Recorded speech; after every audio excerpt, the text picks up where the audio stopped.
سو نکال کر دے دیے۔ تم عقیل کو ساتھ لے کر چلی جاؤ۔ عقیل بچہ ہی صحیح لیکن ہے تو لڑکا، بس یہی اس کی بات تو مجھے زہر معلوم ہوتی ہے۔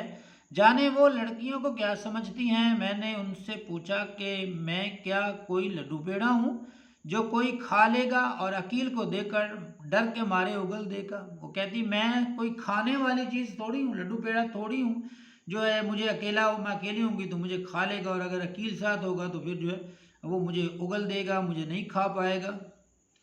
آگے سلمہ اور رضیہ بھی تو لڑکیاں ہیں، کیسے مزے میں طرح سفر کرتی ہیں۔ اس پر انہوں نے کہا کہ بھئی وہ بڑے آدمی کی لڑکیاں ہیں۔ میں نے جواب دیا واہ، تب تو انہیں بلا مبالغہ بلا جواز 1 درجن نوکروں کے جھرمٹ میں سفر کرنا چاہیے۔ تو پھر تو ان کو جو ہے وہ کہتی ہے ان کے ساتھ جو ہے وہ 1 درجن نوکر ہونے چاہیے، کیونکہ ہم غریب ہیں اس لیے ایک ہی کا سفر خرچ نکلنا مشکل ہے، کجا کہاں ایک ننھے محافظ کے ساتھ جس کی حفاظت خود مجھ پر فرض ہوگی۔ غرض گھنٹوں ان سے بحث و مباحثہ کیا، تب کہیں جا کر عقیل صاحب کے پہرے سے نجات ملی۔ کھانسی کی خوں خوں سے وہ چونکی، کمبل کی گٹھڑی کھلی اور ایک جھریوں کا مارا بگلے کے پر جیسے سفید بالوں کا چہرہ اس کے سامنے تھا۔ وہ اپنی ڈھیلی ڈھالی فراق، تچے ہوئے بال اور ٹرنک پر رکھے ہوئے ہیٹ سے کوئی عیسائی بڑھیا معلوم ہو رہی تھی۔ لڑکی نے ایک سخت تنقیدی نگاہ اس سوکھی مونڈی بڑھیا پر ڈالی اور پھر دل ہی دل میں اس خشک ساتھ پر افسوس کرنے لگی۔ کاش اس پوکھر کے پانی کی طرح ساکت بڑھیا کے بجائے پوکھر تالاب کو کہتے ہیں کوئی سمندر کسی بے چین نوجوان لڑکی یہاں ہوتی جو اس کے ریشمی سیاہ برقعے میں دہکتے ہوئے چہرے کو رشک سے دیکھتی۔ دہکتے ہوئے مطلب کہ خوبصورت چہرے کو شوق سے دیکھتی۔ کلی نے اندر آ کر لڑکی کو بتایا کہ ٹکٹ گھر کھل گیا ہے۔ لڑکی اٹھ کر اس کے ساتھ ہو لی۔ راستے میں وہ برابر ادھر ادھر دیکھتی جاتی تھی کہ کہیں وہ نوجوان اس سے 3rd کلاس کا ٹکٹ لیتے نہ دیکھ لے، کیا کہے گا اپنے دل میں وہ، لیکن وہ کہیں نظر نہ آیا۔ لڑکی نے اطمینان سے ٹکٹ لے لیا۔ چیختی چنگاڑتی گاڑی پلیٹ فارم کے سینے میں در آئی۔ لڑکی نے ٹکٹ لیا، اب گاڑی بھی جو ہے اب وہ آ چکی ہے۔ چیختی چنگاڑتی ہوئی گاڑی پلیٹ فارم میں داخل ہوتی ہے۔ جب لڑکی کلی کے پیچھے پیچھے ویٹنگ روم سے انتظار گاہ سے نکلی تو اس کی پہلی نظر اسی نوجوان پر پڑی۔ پہلی نظر اس جوان پر پڑتی ہے جو بڑی شان سے سگریٹ منہ میں دبائے اسے غور سے دیکھ رہا تھا۔ اب کیا ہو، وہ سوچتی ہوئی جلدی جلدی آگے بڑھنے لگی۔ وہ زنانہ ڈبے کے بالکل قریب پہنچ گئی۔ عورتوں کی کاؤں کاؤں، عورتوں کی آواز اور زیورات کی جھنکار، زیورات کی بھی آواز، یا جیسے عادی مجرم قیدیوں کی ہائے ہائے ہتھکڑیوں اور بیڑیوں کی تال پر، جس پر طرفہ، اس پر عجوبہ مردوں کی ان کو ہدایتیں، مرد جو ہے وہ اپنی عورتوں کو ہدایتیں بھی کر رہے تھے کہ منی کی اماں سامان نہ کھونے پائے، یعنی کہ سامان گم نہ ہو جائے، سامان کا خیال رکھیے گا۔ ایک دوسرے آدمی قیامت کے موقع پر گلا پھاڑ کر کہہ رہے تھے خبردار نقاب نہ کھلنے پہ، تو وہ کہہ رہے تھے کہ اپنا جو ہے پردہ جو ہے اس کی حفاظت کرنا، تمہارا نقاب نہ کھلے۔ لڑکی کا کلی دروازے میں اڑے ہوئے مردوں کے درمیان سے نکل کر ڈبے میں داخل ہونے کی فکر کر رہا تھا۔ پیچھے سے عورتوں اور مردوں کی ایک اور ٹولی اس بھرے ہوئے ڈبے پر حملہ آور ہوئی اور لڑکی بیچاری بیچ میں پھنس کر رہ گئی۔ اس ٹولی کی ایک عورت نے اپنا چاندی کی چوڑیوں میں پھنسا ہوا ہاتھ برقعے کی گدڑی سے نکالا اور لڑکی کو راستے میں حائل دیکھ کر، رکاوٹ دے کر دھکا دے دیا۔ لڑکی ہچکولا کھا کر سنبھل گئی۔